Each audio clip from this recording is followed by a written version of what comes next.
When the taxi turned onto Maple Street, I felt that familiar tug of home, the one that always greeted me after a long trip. The trees arched above like old friends waving me back, their autumn leaves swirling across the pavement. But as we slowed before my house, something in me tightened. The driveway looked wrong, empty. No Daniel's car, no sign of life. At first I thought it was the jet lag making everything look strange. Then I saw the suitcases, my suitcases, stacked neatly on the porch like abandoned luggage at a train station. My favorite potted fern, the one I'd nursed for years, lay tipped on its side, soil spilling like dark blood across the wood. And there, taped to the front door, fluttered a yellow note. "Sorry, Mom. No space for you." For a moment, my body forgot how to breathe. The air pressed in, heavy and unreal. I looked around, half expecting Daniel to appear from behind the hedge, grinning, holding his phone. A prank, surely. He'd always been playful that way, but the windows told a different story. Through the glass, I saw a woman's silhouette. Slender, deliberate, moving with the easy confidence of someone who belonged there. Laughter drifted out from the open kitchen window, light and unfamiliar. I stepped closer. My reflection wavered in the glass. A tired 62-year-old woman with travel-worn eyes staring back at a house she no longer recognized. A stranger's sneakers sat on the doormat. A child's toy I didn't recognize lay near the stairs. And yet, this was my home. The place where I'd nursed my husband through his final days, where I'd watched Daniel take his first steps, and where I'd imagined growing old surrounded by family, not silence. I picked up the note again, reading it until the words blurred. "No space for you." The handwriting was Daniel's, precise, familiar. It couldn't be real. I knocked, once, twice. My knuckles trembled against the door. When no one answered, I called out softly, "Danny?" "It's Mom." The laughter inside stopped. A shadow moved past the curtain, then disappeared. Something inside me broke, quietly, like a thread snapping in the dark. I turned away before tears could betray me. The wind lifted the note from my hand, carrying it down the steps, past the cracked flower pot, and into the street. I watched it tumble away, useless to chase. Behind me, the door opened slightly, just enough for a sliver of warm light to spill across the porch. But no one spoke. And as I stood there, suitcase handle cold in my grip, I realized I was a guest at my own doorstep. Whatever had happened in my absence, it wasn't a misunderstanding. It was an erasure, and I was about to find out why.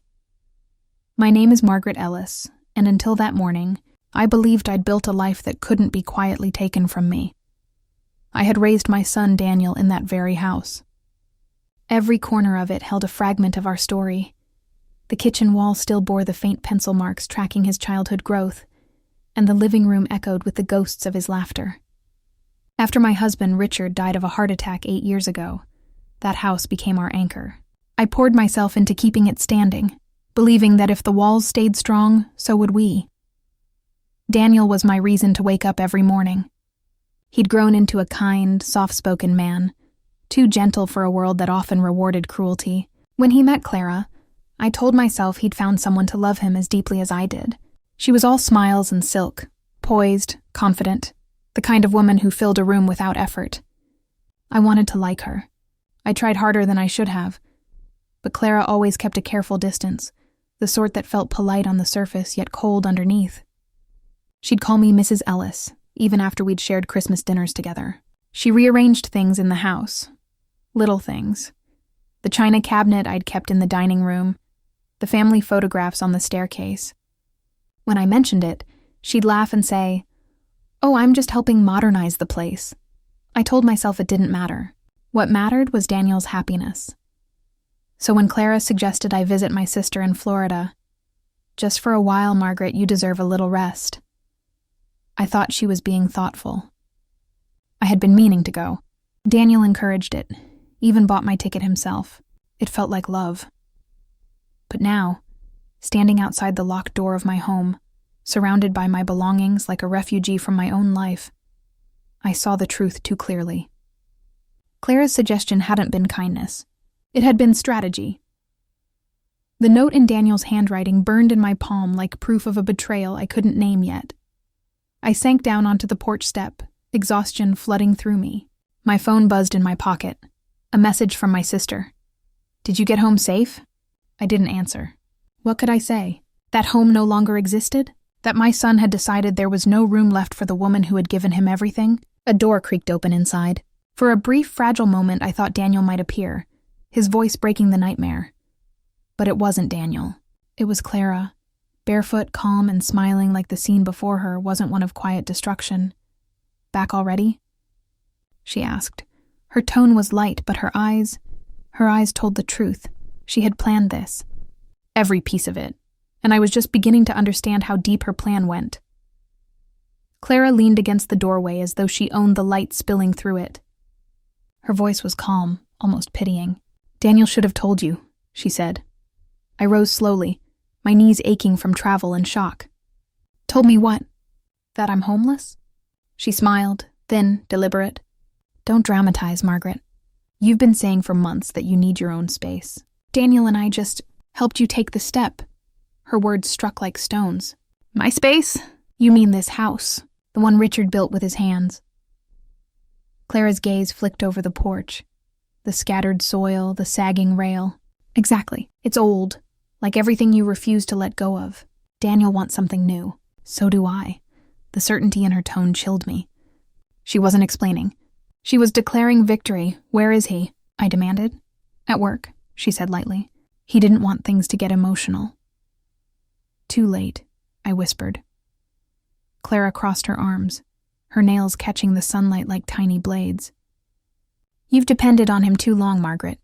He's trying to build a life for his own family. Isn't that what mothers want?" Her words coiled around something tender in me. I had wanted that, for him to grow, to love, to live freely. But not like this. Not by erasing me. I stepped closer, close enough to see the faint twitch in her jaw. "You don't know what family means. You only know what control feels like," her smile faltered. "You're tired. Maybe you should rest somewhere. Quieter," I almost laughed. The kindness in her tone was a performance. I'd taught enough literature to recognize false sincerity when I heard it. I turned away before my grief became visible. "Tell Daniel I'll come back tomorrow," I said. "Don't," she replied sharply. "He needs space." I paused at the end of the walkway and looked back at her. Space can turn into distance faster than you think. Her eyes narrowed, but she said nothing. That night, I booked a small motel near the highway, the kind where the sheets smelled faintly of bleach and loss. I sat by the window, the note from the door folded neatly beside me. Every instinct screamed to call Daniel, but pride held my hand still. If he had chosen silence, I would answer with silence. Outside, a neon sign flickered between vacancy and no. The irony wasn't lost on me. I pressed my forehead against the cool glass, whispering into the dark. "You can't erase me, Clara." The room swallowed the words, but I meant them. Because beneath the hurt, a small, fierce certainty began to rise, something raw and unyielding. This wasn't just about losing a home. It was about uncovering why. Someone so desperate to remove me needed me gone in the first place, and I wasn't done asking questions. Sleep refused to come. The motel clock glowed 3:14 a.m., each second a small reminder that my life no longer fit inside 4 familiar walls. I stared at the ceiling, turning over Clara's words in my head. He needs his own space. No, this wasn't about space.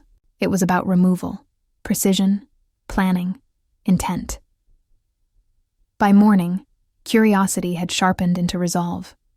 I needed to see Daniel. Not to beg, but to understand what spell she'd woven around him. He worked at a local construction firm, the same one his father once managed. When I arrived, Daniel looked startled, guilt flickering across his face before he hid it behind practiced calm. "Mom," he said softly, "you shouldn't have come." "I shouldn't have had to," I replied. "What happened to our home?" He hesitated, eyes darting to the floor. "Clara thought it would be easier if what?" I cut in. If I disappeared? His silence was confirmation enough. I studied him closely, the dark circles, the slight tremor in his hands. He wasn't proud of what he'd done.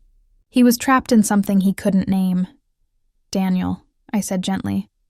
"Are you happy?" He looked up then, and for the briefest moment I saw the frightened boy who used to hide behind me during thunderstorms. "I don't know anymore," he whispered. That was all I needed to hear. I left quietly, letting him keep his illusion of control while I went searching for the truth. It didn't take long to find it. An old colleague of Clara's, Marcia, a woman with sharp eyes and a conscience, answered my call. Her voice trembled as she spoke. "Margaret, I probably shouldn't say this, but Clara's been meeting someone. A man from the firm. She told him she'd have the house soon, that her husband wouldn't question anything."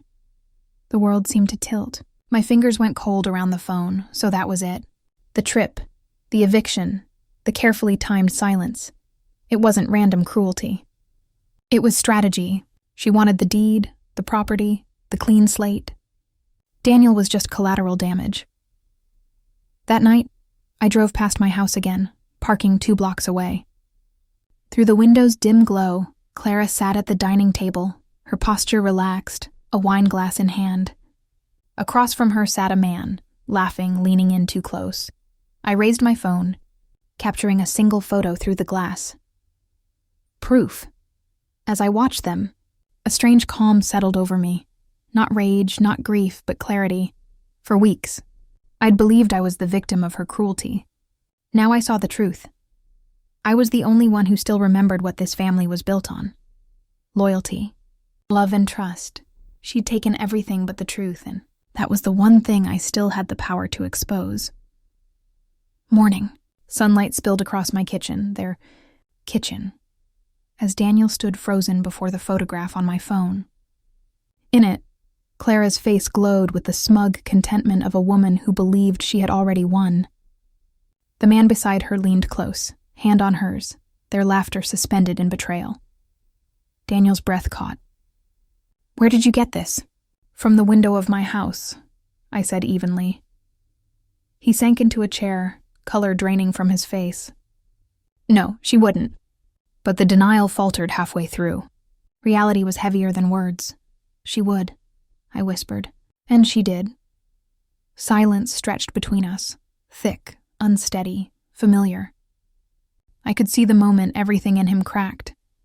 The marriage he'd fought for, the image of a wife he thought he knew, the guilt he'd buried under obedience. When he finally spoke, his voice was raw. "Mom, I'm so sorry." I wanted to say sorry wasn't enough, that some wounds didn't close just because truth arrived late. But then I saw my boy, not the man worn by choices, but the frightened child who used to run to me with scraped knees and trembling lips. I reached across the table and touched his hand. "It's done," I said softly. "Now you see her for who she is." He nodded, eyes wet, voice breaking. "She's leaving. She took what she could. I let her." There was no victory in hearing it, only the dull ache of confirmation. Still, something in me loosened. For the first time in weeks, the weight began to lift.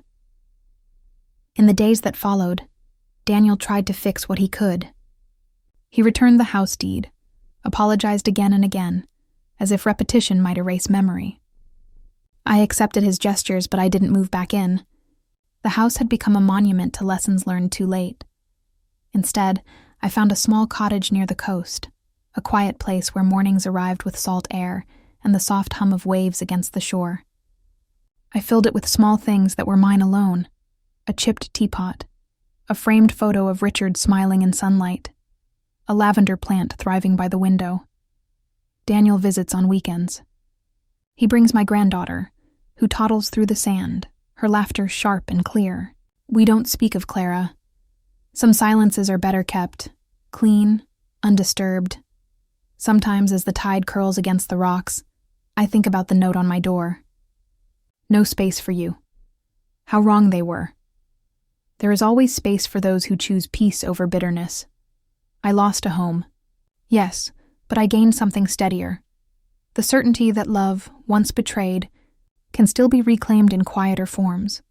And as the sea breathes against the shore, I remind myself, you cannot be erased by those who never truly saw you. You endure, quietly, fiercely, without asking for permission.